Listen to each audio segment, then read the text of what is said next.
Hello, sunflowers. May all the light in the world, the peace and the blessings of Saint Sarah and all of us gypsies be with you. Look, here is this gypsy of light on this Friday, bringing you that spiritual approach you always ask for. But of course, I am always grateful to each one of you who allows me into your home, who trusts the gypsy, who leaves your likes here, your constructive criticism, your video suggestions, and to those of you who send us any amount via Pix through this QR code to help us with our more than 100 rescued animals, victims of mistreatment, abandonment, and vulnerability. May you receive threefold in peace, love, health, and blessings in your life. Apcha, well, you made a very interesting request for a spiritual approach. Why does my life feel so completely stuck? Why can't I sell that old apartment of mine? Why can't I sell that big house over there? Why can't I sell that car? I keep asking myself, why can't I finally get a well-deserved promotion at my job? Why can't I seem to find a truly great and lasting love? I keep wondering, why can't my entire life start moving forward in the right direction? Yes, honestly, many people really do everything they possibly can. They fight every single day and they seek the very best. But it seems that, they pray, they take their herbal baths, they take sea baths. But it seems like things just don't work out for them, right? Of course, believe it or not, there are actually countless different reasons for this to happen in their lives. I have always believed and often said, my dear sunflowers, that a certain part of our destiny is predetermined. Calm down. The specific family we are born into, the exact place where we are born, the different places where we live, and the various individuals who cross our paths, all of these things represent important missions for us. Some are much more meaningful and significant for us, while others are not so much. So, a great many people are there either for us to teach them something, or for them to impart some valuable lessons to us, right? This is part of our predetermined destiny, including the family you were born into. Even that incredibly annoying relative is part of your karmic journey, right? Another significant part of our personal destiny we choose through our own free will. But you certainly didn't choose to have your life feel completely stuck and stagnant, did you?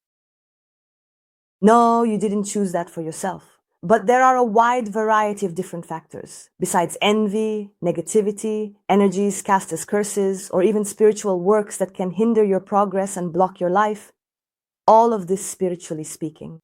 In other words, that's something this gypsy here can help you solve, right? However, that's through rituals, of course. Especially the mandala of light that I perform. But there are other factors that, in fact, don't come from the people around us, but rather from deep within ourselves and our own personal circumstances. For example, imagine you have an apartment to sell and you feel you really need to sell that apartment because you want to buy a new house, as you want something bigger and more comfortable. To start this process, you first have to set a specific asking price, which is based on what the property is actually worth. And you don't want to lower it. You don't want to reduce the asking price because you know it's truly worth every bit of that specific amount. But deep down in your heart and deep inside your soul, you are emotionally and personally attached to that apartment. This strong attachment causes the energy to get completely stuck. In other words, potential buyers or interested people may even show up. They go to see your apartment, visit, like it, everything, but they don't close the deal. Why did the energy get stuck? Because you are attached to it. Everything we get attached to, absolutely everything we get attached to, we make it get stuck. Sunflowers. For example, my father's house. My father passed away. It was my parents' house, and I managed to sell it in 1 month. 1 month. So here is the thing. I actually checked on Google recently, and just in my local area, specifically the streets right around my house, there were more than 300 different properties listed for sale. Mainly because the entire neighborhood had become very dangerous lately, right? Just on my street, there were more than 20. There were 25 houses for sale, many of them going for next to nothing. And I managed to sell my parents' house. Why? Was it because I did some ritual? Yes, there is actually a ritual that helps you sell just about anything. But it was because I let go. I finally decided to let it all go. I offered a sincere blessing to that entire house and said that from now on, its purpose would be to serve someone else. Sunflowers, everything in this world is made of energy. So there is really no point in simply wanting to sell a house, an apartment, a car, or even a piece of land. From the very moment you refuse to lower the price, even by a small margin, even while knowing deep down that the price is a bit too high, and from the moment you find you can't truly let go in your heart, you yourself will obstruct the flow of that energy. You might say, okay, Gypsy, I finally get it, so I need to let go, offer a blessing, and completely release it. That's right. Okay, but what about when it comes to money? I work, and there's never any money left over. I can't manage to achieve the things I want. Well, you might be going through a period of repayment right now, where you truly need to experience this financial hardship, so that in the near future, when you are in a much better situation, you will value money much more than before. There are many people who simply can't save any money because they spend far too much on a daily basis. And if you don't value money and continue to spend too much, you still have a very important lesson to learn on your evolutionary path. Do you understand? So there's no point in wanting to save money if you don't understand the responsibility of valuing what you earn. Because from the very moment you have this heavy weight of responsibility, this concept of love for money, as I have previously mentioned in our earlier discussions, because money, another very important factor. Many people were raised with the deeply flawed and mistaken notion that money is somehow cursed. What do I mean by that? Is money really cursed? Any kind of financial asset or material possession would be considered cursed if it came to you through acts of theft, criminal extortion, or other various illegal means. But if you inherited a property from your family, or if you earn your money through years of honest work, money may not be able to buy perfect health, but it certainly does buy access to the very best medical treatments available. Money doesn't buy true love, but it definitely makes you feel much more beautiful when you go to the salon to boost your self-esteem and confidence.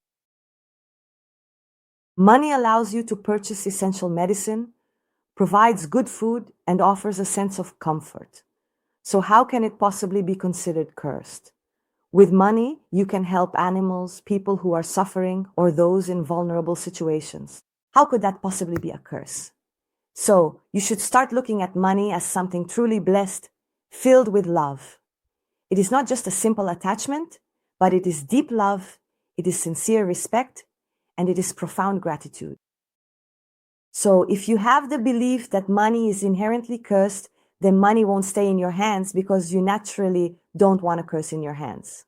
So effectively, you subconsciously block money.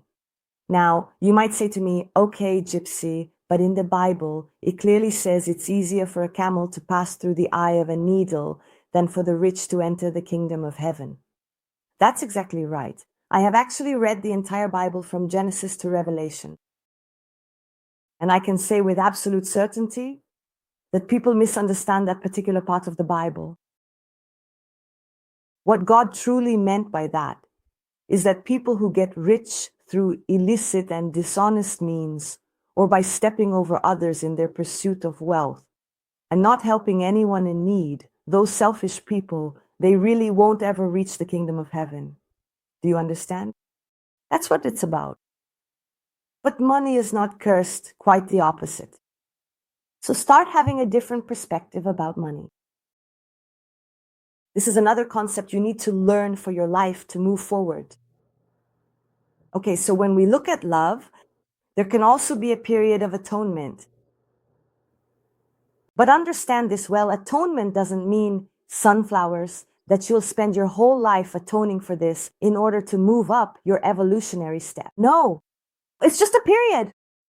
Once you truly understand and learn the lesson, you finally graduate. That is precisely what this entire experience is all about. Do you understand?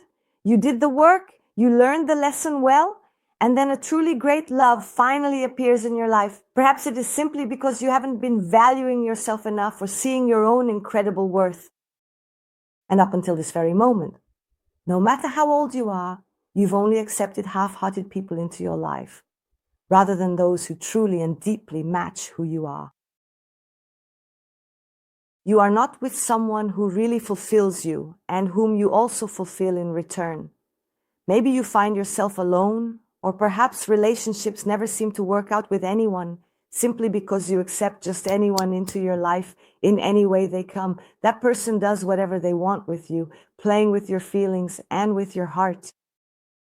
So maybe life is showing you, through challenging and difficult personal relationships, or even through not having found a good relationship yet, that you need to truly learn how to value and appreciate yourself, to understand that each person also has a unique purpose, a specific mission with us, and it certainly wouldn't be any different when it comes to the profound experience of love. And until you truly understand that you need to have someone completely, because of course, the only perfect one who ever lived died on the cross and remained single, which is Jesus Christ. No one is perfect, but the person's good qualities should significantly outweigh their flaws, and they should truly be a genuinely good person for you. A true companion, someone who is there to enrich your daily life and for you to add value to theirs, for one to complete the other. Otherwise, your life will really become deeply stagnant. To put it in another way, attachment makes our lives get stuck. Cursing the existence of money makes our lives get stuck. Not recognizing that we truly need to have someone completely makes our lives get stuck. Do you see how this topic is much more complex? I probably should have even categorized it into distinct individual areas for you. If you want me to talk about a specific topic separately, I can certainly bring that detailed approach here. Just ask. But for now, please begin to look at life with much more gratitude. Because another thing that holds our lives back is when we wake up thinking, ugh, I have to work, what a drag, and you already start the day irritated. No, start by being grateful that you opened your eyes that day, even if it's hard for you to get out of bed because you're still tired. And if you're tired, ask God to give you strength because you need that job to put food on your table. Be grateful for the job you have. Bless your boss. Bless your clients. Begin by offering your blessings and start giving heartfelt thanks every single day. You can be absolutely certain that the powerful combination of blessing and gratitude together will open brand new doors for you, leading perhaps to a much better job, to your current boss becoming significantly less irascible and far more flexible, and ultimately ensuring that all of your future paths begin opening up in wonderful ways. It is truly essential to start looking at your life with the deep understanding that we are all placed here on this earth to evolve, and we are all here to continuously grow in many various areas of our existence. We must grow in our capacity for love, in our personal finances, in our physical health, and most especially, we must strive to grow spiritually as we navigate our unique journeys. And it is only after we truly come to understand that happiness often arrives in fleeting, precious moments, but more importantly, that we must actively seize every single opportunity to evolve our souls and start looking at our daily lives with a profound sense of gratitude for simply being here on this earthly plane, inhabiting this remarkable physical body, and being blessed with this unique chance to grow and become even more grateful for the experience that our lives, you can rest assured of this, will finally and truly begin to move forward in a meaningful way. If you need spiritual help with spiritual cleansing, I am here to help you. You can be sure of that through our mandala of light. Simply reach out to us here through written messages, and my assistant Hero will provide you with all the necessary information. But there's no point in the gypsy here making a mandala of light to open your paths if you keep having thoughts of ingratitude, complaining about everything, because to complain means to call for it, and then you end up delaying your life even more. There is really no reason to think of yourself as an inferior person and not accepting that you truly deserve the very best for yourself. There's no point in cursing your own money. If you start looking at life from a different perspective, and you can be sure, Sunflower, that your paths will begin to open up. It might not all happen at once, But you can be certain that when it finally does occur, you will want to come back to this very video and leave your feedback. Share this video with your friends to help bring this profound spiritual knowledge to other people as well. And start practicing everything the Gypsy has said to us here. You can be sure that your paths will open very soon, all right? I leave each of you with my Gypsy blessing, the protection of our Mother Saint Sarah, our patroness. May she cover each of you with her mantle. May our Almighty Father in heaven and our Master Jesus be present in your home, in your life, in your heart, and in your actions. See you tomorrow. Actually, not tomorrow. Today is Friday, so see you on Monday, if our Father in heaven allows and Saint Sarah blesses us. Have an excellent weekend, everyone. And leave your suggestions for next week's videos here in the comments. Remember that next week I'll be bringing predictions for August, worldwide, for Brazil, and also free predictions for you all right?